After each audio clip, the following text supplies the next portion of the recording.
तुला काय कळालं का नाही? काय बातम्यात बघितलं का नाही? काय झालं मग? मला आता काय माहिती बी नाही. अगं न्यूज मध्ये बघितलं नाही का काय? नाही की 2 दिवसांनी हाय का मी टीव्ही पाशी. मोबाईल बी नाही, टीव्ही बी नाही. काय झालं या? अगं आपल्या लातूरला नवोदय विद्यालय आहे का? हा. तर 12 वर्षाच्या पोरीनं गळफास घेतला म्हणून असं शिक्षकानं सांगितलंय. होय काय बी कसं म्हणता? 12 वर्षाची पोरगी कसं गळफास घेईन बरं? अगं तोच प्रश्न सगळ्याला पडलाय, सगळ्या पालकांना पडलाय की 12 वर्षाची मुलगी आत्महत्या कशी काय करू शकते? हो की ग, एवढ्याशा लहान वयामध्ये काय तिथं गळफास घ्यायची एवढी तिच्यावर टाइम आली असेल. बघ बाई आता एवढ्या नवोदय विद्यालय म्हणजे अख्खा बीड जिल्ह्यातल्या सगळ्यात टॉपचं शाळा असते, सगळ्यात चांगली शाळा असते, हा मग सगळ्यात सेफली. आणि त्या शाळेमध्ये हा प्रकार घडतोय म्हणल्यावर बाकीचे पालक तर आता अस्वस्थ झाले तर. कारण आजकाल कुणाचे एक लेकर बाहेर नाही तर प्रत्येक जणाचे लेकर बाहेर हॉस्टेलला शिकत आहेत. आणि अशा पोरीचं प्रकार तर लय अवघड आहे बघा. हॉस्टेलला असं टाकायच्या ठिकाणी तर राहिलंच नाही आता. आपल्या लेकरं तर टाकायचंच नाही तर हॉस्टेलला आणि हे. हा आता म्हणजे लय अवघड झाले बाबा लेकर बाहेर ठेवायचं बी. दुनियामध्ये कुणाच्या मनामध्ये काय पाप असेल काय काय सांगता येत नाही बाबा. आता त्या पोरीचं 12 वर्षाची पोरगी कसं आत्महत्या करील आणि काय बघा की विचार करायची गोष्ट आहे की. अवघड आहे आता. पोरीचं बाहेर राहणं लय अवघड झालंय आता. आणि एवढ्याशा लहान वयात म्हणजे गळफास कशाला घेते बरं? सांगा बरं तर तुम्ही. मला तर ही लय वेगळा प्रकार वाटायला बाबा. ही 12 वर्षाची पोरगी कशी काय? ती बी पणगाला फाशी, पणगाला फाशी घेतली. पणगाला कशी फाशी घेता येईल बरं? अगं तीच म्हणाली, सगळ्याला तीच प्रश्न पडला. ती सगळी चौकशी करायला लागली. पण आज कसं काय? आता काही बी करता येते. ज्याच्याकडे पैसा आहे गरीब आता काहीच होत नाही काहीच गरीबाचं. होत नाही. ज्याचा पैसा आहे त्याच चालत या.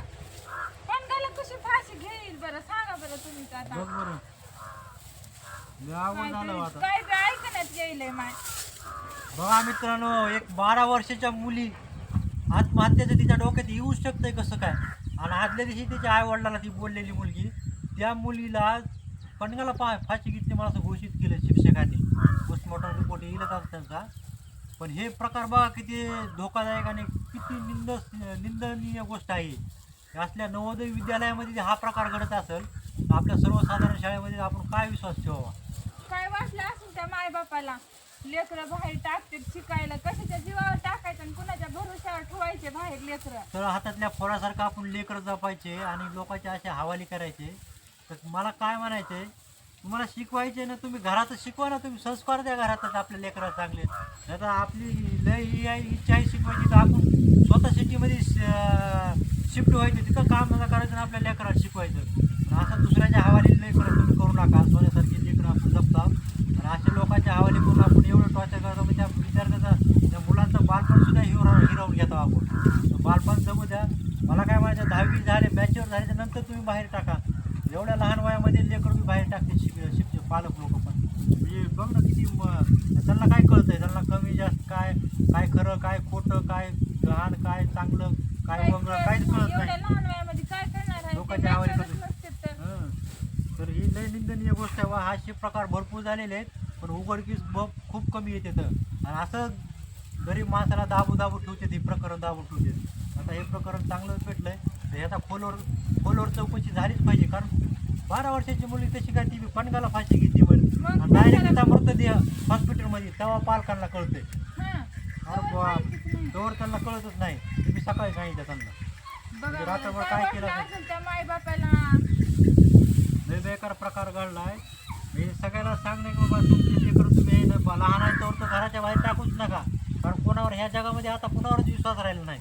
कुणाच्या मनामध्ये काय शिकत आपल्याला वजन होईल का? आपण स्वतःच्या ह्याच्यावर शिकवायचे लेकरं, कशाला बाहेर टाकायचं? तर असले तर टाकायचंच नाही तर बघा.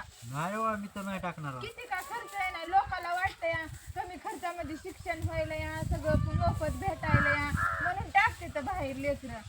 पण हे असं व्हायला लागलं या. जरी ठरलं तरी आपण स्वतःहून जाऊन राहायचं तिथं मग आणि शिकवायचं. पण असं हॉस्टेलमध्ये ह्याच्या कोणाच्या हवाली नाही करायचं आपण. लय अवघड झाले बाई. आणि त्याच्यामध्ये मुलीला तर चुकून बी टाकून येत तुम्ही घराबाहेर. मुलीला, लहान मुलीला तर एकदा मॅच्युअर झाले मोठी झाली मुलगी त्यावेळेस ठीक आहे. पण लहान मुलीला तर चुकून बी टाकून आलं. आणि एवढे भयानक परिस्थिती वाईट समाजामध्ये, लय वाईट परिस्थिती. काय म्हणावं आता, पणबाला फाशी घेतली म्हणल्यावर अगं मुलींचं जीवन लय अवघड झालं. हा लोकांना काय असं भीती राहिलीच नाही. त्याच्यामुळं लय भयानक प्रकार झाले बाहेर माहिती आहे का. चल आपलं उरक आणि चल घरी आपलं. हो माय चला झालं का पाणी हे पाजलं का ते पाजलंय पाणी एवढं शेण टाकून येते. जात्याच्या गावऱ्या घालून ये ना आपलं. चल चला मला नाश्त्याला आणलंच का घरी जायचंय. काय घरी जायचंय चला. घे मग ते गावऱ्या घालते तर घाण कंटाळून चल बरं आपलं. चला वय माय मला तर दिमागात चल ना माझ्या ते न्यूज ऐकल्यापासून मी काय सांग का आता ऐकलंय तर माझे हात पाय कापायले. कसं पोरीला बाहेर ठेवावं कसं करावं आणि काय करावं. चल पल उरक आता लवकर चल घरी. चला.